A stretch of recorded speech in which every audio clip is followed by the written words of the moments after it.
Hello guys, welcome back to my channel. আজকের ভিডিওতে আমরা যে টপিকটা নিয়ে ডিসকাস করব সেটা হচ্ছে আজকের মার্কেট, আগামী দিনের মার্কেটের মধ্যে কী সিচুয়েশনস হতে পারে এবং তার সাথে কিছু ইম্পর্টেন্ট নিউজ। তো প্রথম কথা, আজকে যে মার্কেটটা আমরা দেখলাম সেটা মোটামুটিভাবে একটা পজিটিভ মার্কেট, যে মার্কেটের মধ্যে আমরা দেখতে পাচ্ছি যে অয়েল প্রাইস সেটা অনেক পড়ে গেছে, অর্থাৎ পুনরায় আগের জায়গায় এসছে, এবং ইউএসের যে জবের ডেটা, সেই জবের ডেটাটা অনেকটা সফটওয়্যার ডেটা এসছে, যে কারণে আমরা কিন্তু এই টাইপ অফ মার্কেটের মধ্যে মুভমেন্ট আমরা লক্ষ্য করলাম।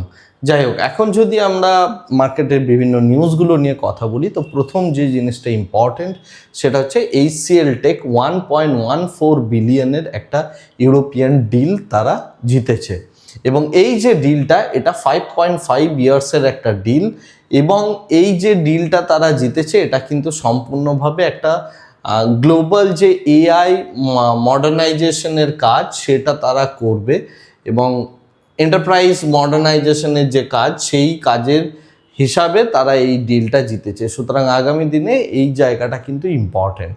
তো এক্ষেত্রে HCL এর যে শেয়ার প্রাইস সেটা আজকের ডেটে 6.3%-এর কাছাকাছি বেড়েছে, এবং এটা একটা তাদের জন্য নতুন বিজনেস। সো সেই কারণে HCL এর শেয়ারটার মধ্যে আজ আমরা বেশ ভালো রকমের বাড়তে দেখলাম, যেটা টোটালি যে আইটির এনভায়রনমেন্টটা, অর্থাৎ আইটি সেক্টর, তার মধ্যে একটা স্লাইটলি পজিটিভিটি অ্যাড করলো। এবং আইটির এরপরে কোয়ার্টারলি রেজাল্ট আসতে চলেছে। সো কোয়ার্টারলি রেজাল্টের এই সিজনে আইটির দিকে আমাদের একটু ফোকাস রাখতে হবে, কারণ প্রথমেই আইটির কোয়ার্টারলি রেজাল্টগুলো অ্যাকচুয়ালি অ্যানাউন্সমেন্ট হতে চলেছে।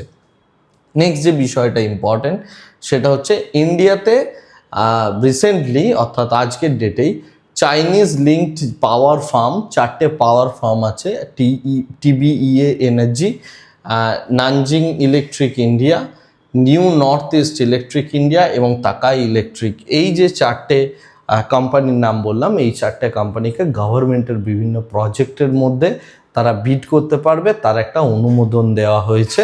এবং এটার প্রভাবে যে আমাদের নর্মাল ইলেকট্রিক সোলার এবং ইলেকট্রিকের যে কোম্পানি গভর্নমেন্ট প্রজেক্টগুলোতে তারা বিড করছে, তাদের জন্য এটা একটা নেগেটিভ নিউজ থাকবে, রাইট? তো এখানে 4টে চাইনিজ ফার্ম 2020 পরবর্তী সময়ে এরা আবার নতুন করে এন্টার করছে ইন্ডিয়ার মধ্যে।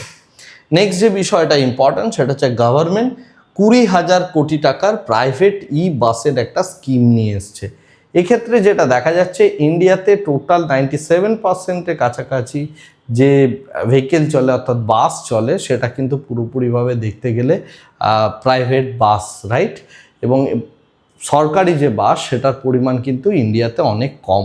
তো এখন গভর্নমেন্ট নিজের বাসগুলোকে যদি ভেহিকেল করে দেয়, অর্থাৎ ইলেকট্রিক ভেহিকেল করে দেয়, সেক্ষেত্রে কিন্তু ইন্ডিয়ার যে এই যে অয়েল ইম্পোর্ট করা হয় সেই বিষয়টা কোনোভাবেই কমবে না, কারণ প্রাইভেট প্লেয়াররা তারা কিন্তু হিউজ পরিমাণে অয়েল কনজিউম করতে থাকবে। তো সেই জায়গাটাকে চেঞ্জ করার জন্য এই স্কিমটা আনা হয়েছে, 20,000 কোটি টাকার এই স্কিমটা, যেটা আগামী দিনে প্রাইভেট বাসগুলোর মধ্যে একটা পজিটিভিটি আনবে, এবং যে কারণে এই ইলেকট্রিক ভেহিকেল সেগমেন্টটার দিকেও, বিশেষ করে যারা বাস ম্যানুফ্যাকচারিং করে তাদের জন্য কিন্তু এটা একটা পজিটিভ নিউজ হতে পারে, কারণ তারা আগামী দিনে এই অর্ডারগুলো প্রত্যেকটা পেতে থাকবে। নেক্সট যে বিষয়টা ইম্পর্টেন্ট, ইন্ডিয়ার service activity totally slow down হয়ে গেছে, লাস্ট 17 মান্থের লোতে দাঁড়িয়ে রয়েছে। এর আগে যে ডেটাটা ছিল সেটা ছিল 59.8 মেতে, এবং জুনে আমরা দেখতে পাচ্ছি সেটা 57.4, অর্থাৎ লাস্ট 17 মাসের লোতে আমরা দাঁড়িয়ে রয়েছি সার্ভিস এক্সপোর্টের ক্ষেত্রে। এবং সেটা একটা দিক থেকে দেখতে গেলে কনসার্নিং বিষয়, কারণ হচ্ছে ইন্ডিয়ার ম্যাক্সিমাম ইনকাম যেটা জেনারেট হয় সেটা হচ্ছে সার্ভিস সেল করেই। এনিওয়েজ, তো এই কয়েকটা ইম্পর্টেন্ট নিউজ ছিল আজকের ডেটের জন্য। পরে আমরা আসছি আজকের মার্কেটটা। আজকের মার্কেট অবশ্যই স্লাইটলি পজিটিভ, বড় একটা গ্যাপ আপ ওপেন, এবং তারপরে মার্কেটের মধ্যে আমরা ছোট্ট একটা ফল দেখতে পেলাম, বা মার্কেট নিচের দিকে এসে একটা সেটেল করলো। এনিওয়েজ, এরপরে যেটা ইম্পর্টেন্ট সেটা হচ্ছে সেন্সেক্স এবং ব্যাঙ্ক নিফটির মধ্যে আমরা ছোট্ট একটু ডিপ দেখেছি, কিন্তু সেন্সেক্স পজিটিভ। এর সাথে দেখতে গেলে মিড ক্যাপ এবং স্মল ক্যাপ সেগমেন্টও মোটামুটিভাবে ফ্ল্যাটই রয়েছে। এখন যেটা সব থেকে ইম্পর্টেন্ট জায়গা সেটা হচ্ছে ইন্ডিয়া ভিক্স 11.80, অর্থাৎ ভিক্সকে আমরা প্রচণ্ড পরিমাণে কুল অফ হতে দেখলাম। সো মার্কেটের এখন আউটলুকটা কিন্তু ডিফারেন্ট হয়ে গেছে, যেটা আমরা এর আগে দেখেছিলাম 18, 19, 20 এরকম একটা ভিক্স রেঞ্জে চলছিল। সেই জায়গা থেকে 11.80 মানে মার্কেটের মধ্যে কিন্তু অতটা পরিমাণ ফিয়ার নেই। যাই হোক, ইউএসডি আইএনআর কিছুটা পরিমাণ কুল অফ হতে দেখলাম। এছাড়া বিটকয়েন প্রাইস সেটা $61,000 কাছাকাছি, এবং আমরা ইউএসের যে বন্ড ইল্ড সেটাও মোটামুটি আপাত দৃষ্টিতে দেখতে গেলে ফ্ল্যাট রয়েছে।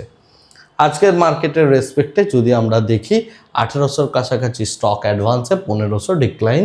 সব থেকে ইম্পর্টেন্ট যে সমস্ত শেয়ারগুলো বেড়েছে, সুমি chemicals, Zensar tech, Aegis Vopak, ইসিএল ক্লার্ক এবং HCL tech, right? HCL tech আইটির দিক থেকে যেটা নিয়ে আমরা ডিসকাশন করছিলাম। এনিওয়েজ, এছাড়া আমরা প্রচুর শেয়ারকে আজকের ডেটে ফল করতে দেখেছি, বিশেষ করে পিএসইউ সেক্টরের মধ্যে, এবং সেক্ষেত্রে ইউনিয়ন ব্যাংক 6%-এর কাছাকাছি ডাউন হয়েছে। এছাড়া সিজি পাওয়ার, এনব্রিন, পাওয়ার ইন্ডিয়া এবং জিভিটিএনডি এই সমস্ত শেয়ারগুলোকে আমরা ডাউন হতে দেখলাম। আজকে নিফটি 50 পার্সপেক্টিভ থেকে যদি আমরা দেখি, মার্কেটের মধ্যে একটা মিক্সড কাইন্ড অফ বিহেভিয়ার দেখতে পাচ্ছি, অর্থাৎ কিছু কিছু শেয়ার রয়েছে যেগুলো রীতিমতো পজিটিভ, যেমন আমরা Bharti Airtel, Adani Enterprise, Zomato, Bajaj Finance, Eicher Motor, এই সমস্ত শেয়ারগুলোর মধ্যে আমরা একটা পজিটিভিটি লক্ষ্য করছি, রাইট? এবং তার সাথে আইটি স্পেসটার মধ্যেও একটা পজিটিভিটি রয়েছে, টিসিএস, উইপ্রো, এইচসিএল টেক, এবং তাছাড়া এইচডিএফসি ব্যাংক, আইসিআইসিআই ব্যাংক, এই সমস্ত ব্যাংকগুলো মোটামুটিভাবে ফ্ল্যাট। এছাড়া আজকে হেলথ কেয়ার এবং ফার্মা সেক্টরের মধ্যেও একটা বেশ ভালো রকমের বুলিশনেস লক্ষ্য করা গেল। যাই হোক, এখন যদি আমরা সেক্টরাল পার্সপেক্টিভ থেকে কথা বলি, Nifty IT, Nifty realty, Nifty metal and Pharma, এই যে চারটে স্পেস, এই চারটে স্পেস মোটামুটিভাবে আজকে পুরো নিফটির এই পজিটিভিটি র্যালিটাকে অ্যাকচুয়ালি স্পন্সর করেছে। গ্লোবাল মার্কেটের পার্সপেক্টিভ থেকে যদি আমরা দেখি, ন্যাসড্যাক, হ্যাংসেং এবং নিকেই, অর্থাৎ টেকনোলজি যে সমস্ত স্টকগুলো রয়েছে, টেকনোলজি সেগমেন্টটা পুরোপুরিভাবে আজকের ডেটে বুলিশ, আর বাকি সমস্ত ইন্ডেক্সগুলো মোটামুটিভাবে দেখতে গেলে ফ্ল্যাট রয়েছে। এনার্জি পার্সপেক্টিভ থেকে ক্রুড অয়েল সেটা $70 নিচে বা $70 কাছাকাছি রয়েছে ব্রেন্ট, এবং সেখানেও আমরা মোটামুটিভাবে একটা কনসলিডেশন কাইন্ড অফ থিং দেখতে পাচ্ছি। অর্থাৎ বলার মানেটা হচ্ছে ক্রুড অয়েল প্রাইসের মধ্যে এই মুহূর্তে অত বেশি ভোলাটিলিটি নেই, ন্যাচারাল গ্যাস প্রাইস স্লাইডলি বেড়েছে। এখন আমরা যদি সিমিলারলি দেখি, গোল্ড অ্যান্ড সিলভারের মধ্যে স্লাইডলি একটা পজিটিভিটি, এবং জিঙ্ক, অ্যালুমিনিয়াম, কপার, এই সমস্ত বেস মেটালগুলোর মধ্যেও একটা পজিটিভিটি আমরা এক্ষেত্রে দেখতে পাচ্ছি। নিফটির ওপেন ইন্টারেস্টের পার্সপেক্টিভ থেকে যে কথাটা বলার সেটা হচ্ছে, আগের দিনেই আমি যেটা বলছিলাম যে 24,000 একটা স্ট্রং সিলিং হয়ে গেছে, তো সেখানে 24,000-এর কাছাকাছি জায়গায় যদি আমরা বুলপুট স্প্রেড করি, তাহলে কিন্তু আজকের ডেটে পজিটিভ আমার কাছে আউটকাম আসবে, এবং সেই জিনিসটাই দেখলাম। যদিও মার্কেটের মধ্যে একটা গ্যাপ আপ ছিল, এবং গ্যাপ আপের পর মার্কেট ধীরে ধীরে ফল করলো।